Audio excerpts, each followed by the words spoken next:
Example మాత్రం. అలాంటిది ఈరోజు అక్కడ జరిగింది. మనం ఆ రోజు చెప్పకపోతే మన మీద అపచారం. రేపు ఏదైనా జరిగిందనుకోండి, మీరు ఎందుకు చెప్పలేదని చెప్పితే తిరిగి ఏ విధంగా వీళ్ళు ఆ అపవిత్రతను ఇంకా ఎక్కువ చేయడం కోసం ముందుకు తీసుకుపోవడం, ఇవన్నీ చేసే పరిస్థితికి వచ్చారు దశ.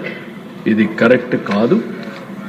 నేను ఒకటే హామీ ఇస్తున్నా, రాష్ట్రంలో ఉండే అన్ని దేవాలయాల్ని ప్రక్షాళన చేశాం.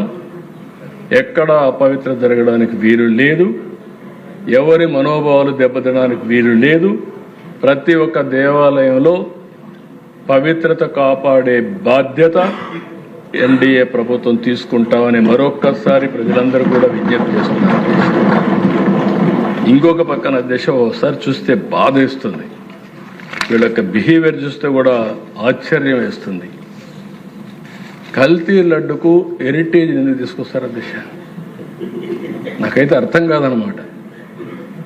నాకు ఇలాంటి ఆ రోజు వివేకానంద రెడ్డి, నేనే ముఖ్యమంత్రి, చెప్పకపోతే ఒక బాధ, చెప్తే ఒక బాధ. ఆ రోజు నిద్రలేసాను, మా వాళ్ళు ఇక్కడే ఉన్నారు, ఐజీలు